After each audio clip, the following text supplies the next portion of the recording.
ওম নমঃ শিৱায় ওম নমঃ শিৱায় ওম নমঃ শিৱায় নমস্কাৰ বন্ধুসকল পোনপ্ৰথমে আপোনালোকক স্বাগতম জনাইছোঁ এষ্ট্ৰশক্তি আসাম ইউটিউব চেনেলটোলৈ বন্ধুসকল আজি এই ভিডিঅ'টোৰ যোগেদি আপোনালোকে জানিব পাৰিব লক্ষ্মী পূজাৰ 2025ত তিনিটা ৰাখি আছে যি তিনিটা ৰাখিয়ে মা লক্ষ্মীৰ বিশেষ কৃপা লাভ কৰিব পাৰিব এই ৰাখিকেইটাৰ বিষয়ে আপোনালোকে জানিব পাৰিব লগতে জানিব পাৰিব চাৰিটা গুপ্ত নিয়ম যি গুপ্ত নিয়ম পালন কৰি আপোনালোকে লাভ কৰিব পাৰিব ধন সম্পত্তি সুখ শান্তি আদি গতিকে ভিডিঅ'টো এতিয়া আৰম্ভ কৰোঁ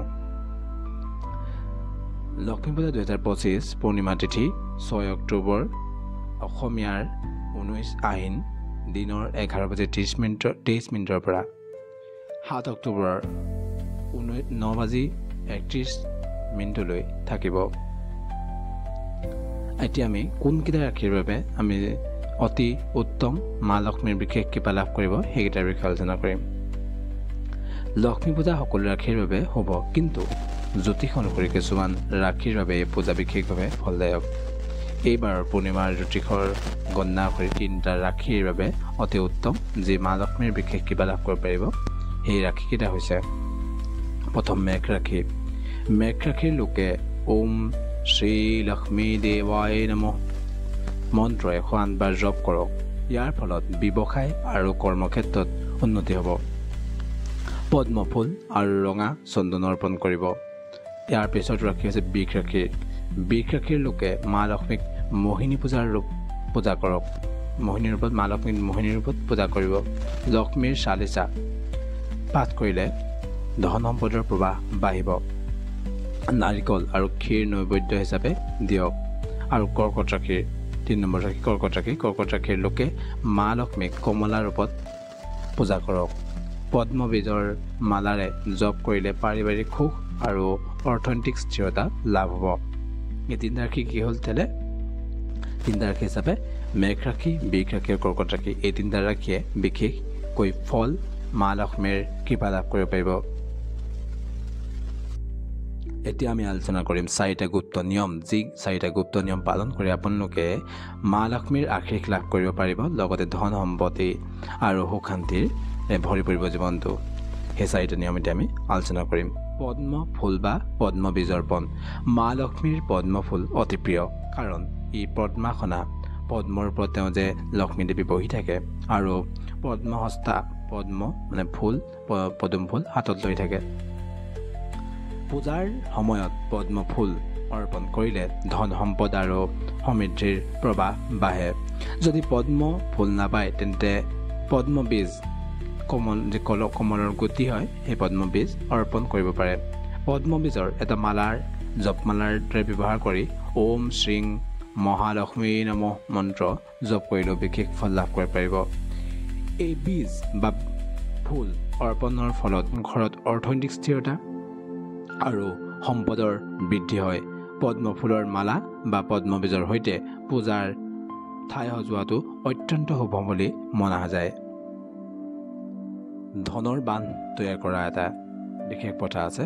পূৰ্ণিমাৰ তিথিৰ মুহূৰ্তত বিশেষকৈ নিশীথ কালত মানে মধ্যৰাতি এটা বিশেষ ধনৰ বান্ধ তৈয়াৰ কৰা হয় এই বান্ধৰ বাবে হালধিৰ টুকুৰা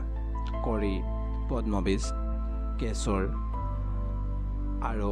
আতপ চাউল আৰু এটা টকাৰ মুদ্ৰা ৰূপৰ মুদ্ৰা হ'লে সেইটো বেছি ভাল হয় লৈ সূতাৰে মেৰিয়াই এটা পুতলিত বান্ধিব লাগে আৰু এই পুতলিটো পূজাৰ সময়ত মা লক্ষ্মীৰ ওচৰত ৰাখি পূজা কৰিব যেতিয়া পূজা শেষ হ'ব তাৰপিছত আপুনি সেই টকাৰ পেটিটো আলমাৰি বা আপুনি য'ত পূজা কৰে আপোনাৰ ঘৰৰ তাৰ ঠাইত সাঁচি থওক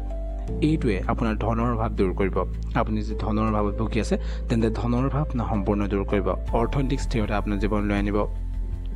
এই পুতলিটো গোটেই বছৰ ধৰি ৰাখি পিছৰ লক্ষ্মী পূজালৈ সলাই দিয়ক আৰু পিছৰ লক্ষ্মী পূজা যেতিয়া আকৌ আহিব নেক্সট তেতিয়া আপুনি সলাব গোটেই বছৰটো ঘৰতে ৰাখিব ৰাতিৰ পূজা যিটো আমি ৰাতিৰ পূজা নিশীথ কাল বুলি যে কৈছিলোঁ সেয়া নিশীথ কালত আমি কি কৰিব লাগে আমি কোজাগৰী লক্ষ্মী পূজাৰ বিশেষত্ব হ'ল ইয়াক ৰাতি বিশেষকৈ নিশীথ কালত মধ্যৰাতি প্ৰায় 11:30 পৰা 1 বজালৈ কৰাটো শ্ৰেষ্ঠ বুলি মনা হয়। বিশ্বাস অনুসৰি এই সময়ত মা লক্ষ্মী সকলো মানুহৰ ঘৰে ঘৰে ফুৰে। যি ঘৰত সুচিতা শান্তি আৰু ভক্তি থাকে তাত মা লক্ষ্মী প্ৰৱেশ কৰে।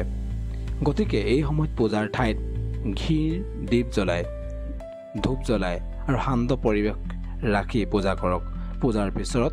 জাগৰণ কৰি লক্ষ্মী পাঁচালি ব্ৰতৰ কথা আৰু শ্ৰীমদ ভাগৱত গীতা পাঠ কৰিলে মা লক্ষ্মীৰ কৃপা লাভ কৰিব পাৰি। ইয়াৰ পিছত ৰৈছে শ্ৰীফল, যি নাৰিকল অৰ্পণ বুলি কোৱা হয়। নাৰিকল শ্ৰীফল বুলি কোৱা হয়, যিটো মা লক্ষ্মীৰ প্ৰতীক হয়। পূজাৰ সময়ত এটা সম্পূৰ্ণ নাৰিকল পানী থকা মা লক্ষ্মীৰ ওচৰত অৰ্পণ কৰিব লাগে। নাৰিকলৰ মিষ্টি মানে নাৰিকল লাড়ু বা বৰফি নৈবেদ্য হিচাপে দিলেও বিশেষ ফল পোৱা যায়। শ্ৰীফল অৰ্পণৰ ফলত ঘৰত সমৃদ্ধি, সৌভাগ্য আৰু পাৰিবাৰিক শান্তি বাঢ়ে। পূজাৰ পিছত শ্ৰীফলটো ঘৰত সাঁচি ৰাখিলে যি ধন সেই ধনৰ প্ৰবাহ অব্যাহত থাকে। গতিকে নেক্সট যেতিয়া আপোনাৰ লক্ষ্মী পূজা হোৱালৈকে আপুনি সেই শ্ৰীফল বা নাৰিকল আপুনি ঘৰতে সাঁচি ৰাখিব পাৰে। তেতিয়া আপোনাৰ ধনৰ প্ৰবাহ ঘটিব আপোনালোকৰ ঘৰলৈ। আৰু বন্ধুসকল, আপোনালোকক মা লক্ষ্মীৰ আশীষ লাভ কৰক তাৰে কামনাৰে আজি ভিডিঅ'টো ইমানতে সামৰি মাৰিছোঁ। আৰু আপোনালোকে কমেণ্টত লিখক জয় মা লক্ষ্মী, জয় মা লক্ষ্মী, জয় মা লক্ষ্মী।